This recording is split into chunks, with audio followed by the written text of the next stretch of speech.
모든 인사관리 기초는 직원이 입사한 이후부터 시작되므로 직원을 추가하는 방법부터 알아보겠습니다. 인사관리, 직원관리, 우측에 추가 버튼을 누르시고 1번부터 5번까지만 입력하시면 사실상 직원 등록이 끝납니다.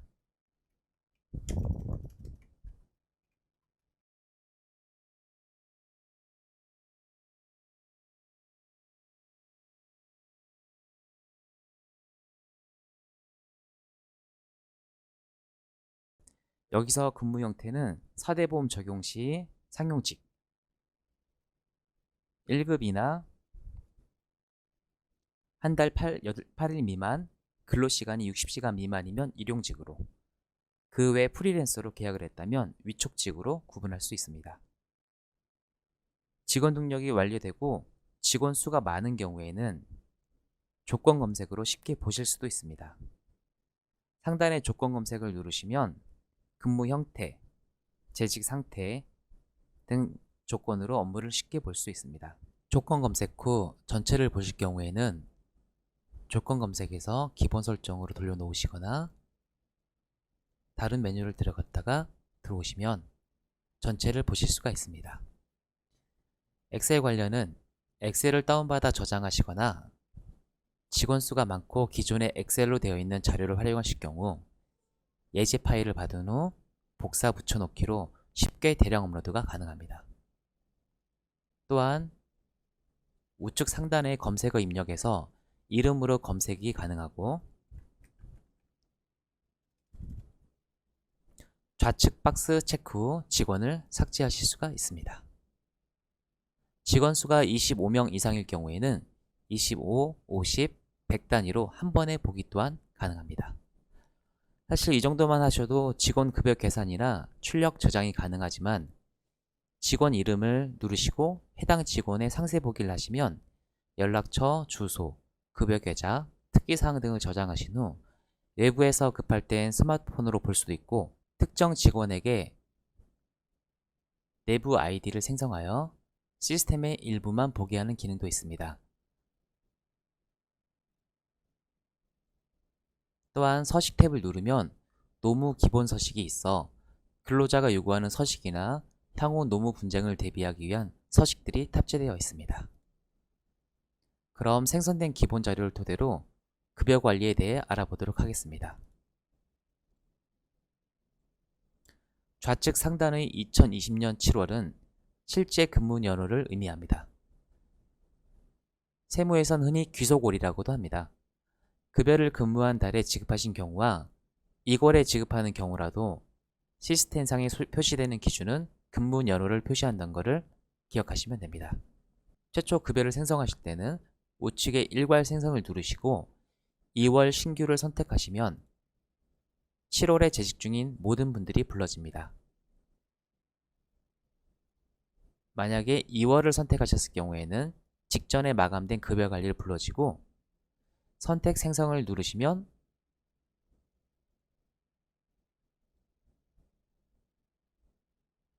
직원을 선택하여 급여 대장을 생성할 수가 있습니다. 만약에 일괄 생성 후 해당 월에 급여가 없으신 분들은 이렇게 선택 삭제가 가능하고 마찬가지로 인원이 많을 경우에는 25, 50, 100명 보기가 가능합니다. 자, 다시 먼저 상용직인 경우 직원 이름 버튼을 누르시고 4대 보험 및 퇴직금 부분의 체크를 전부 해줍니다. 최초 1회만 하시면 향후에는 자동으로 불려드려지고 이 고용보험 같은 경우에는 만 65세 이후에 입사하신 분들은 실업급여 미가입으로 체크하시면 됩니다. 국민연금은 취득신고 시 책정한 보수월액을 꼭 입력하시고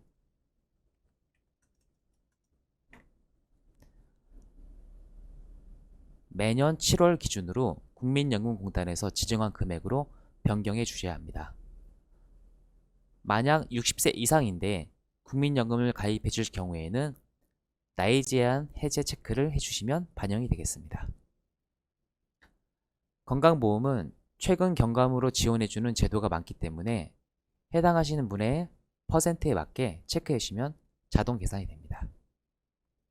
산재도 체크해 주시고 퇴직 적립에 체크해 주시면 회사분 통계에서 퇴직금 금액을 확인하실 수 있습니다.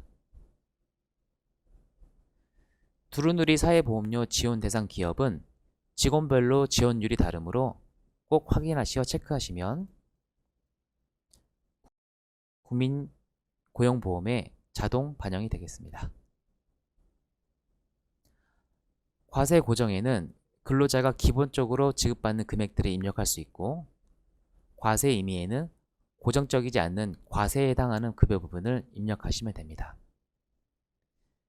비과세는 법적으로 최대 10만원까지, 자가운전 보조금은 직원의 소유 차량을 직접 운전해 업무 수행에 이용한 경우 월 20만원까지 최대 적용이 가능합니다.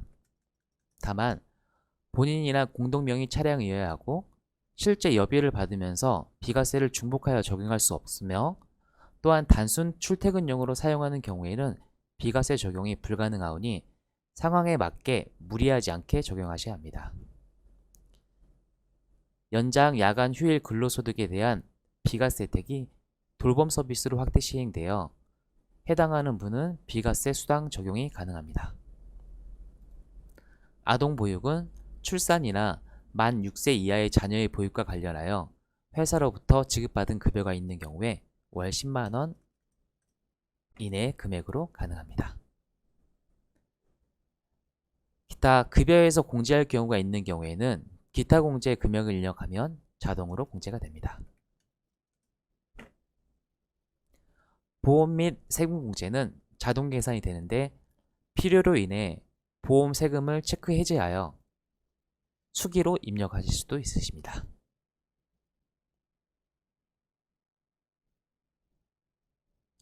위촉직이나 프리랜서 등은 마찬가지로 이름을 선택하신 후에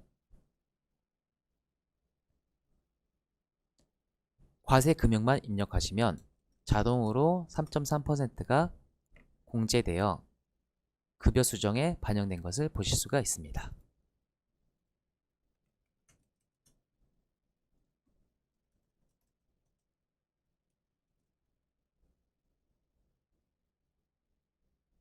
시급제인 경우에는 월급을 시급으로 바꿔주시고 시급 산정을 누르신 다음에 실제 근무 시간을 입력하시고 시급액을 누릅니다.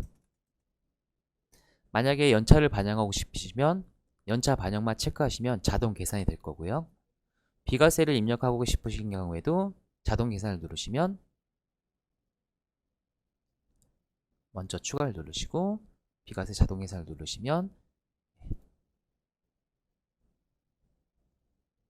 자동으로 계산이 되고 있습니다. 이때 자동 계산되는 거는 위에서 1번과 2번의 최저 시급을 맞춘 다음에 남은 금액에 따라서 연차 수당이나 식대 비과세로 분기를 하실 수가 있습니다. 모든 입력이 끝나시면 꼭 수정을 누르시고요. 급여 입력이 완료된 후에는 상단의 마감 버튼을 누르시면 해당 월의 열세 부분이 잠깁니다. 이럴 경우에는 실수로 내가 입력하시더라도 변경이 되지 않도록 해주는 기능입니다. 반대로 급여를 수정해야 될 경우에는 마감에 들어가셔서 열세를 해제하시면 다시 수정을 하실 수가 있습니다.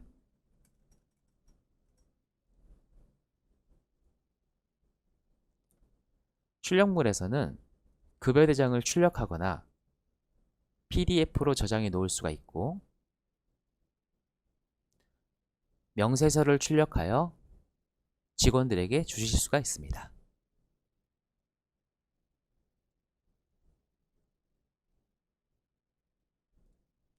회사분 통계를 누르시면 해당 올해 전체 급여, 5대 보험, 그 다음에 퇴직금 총계를 확인하여 기관에서 출력이나 보관이 가능하십니다.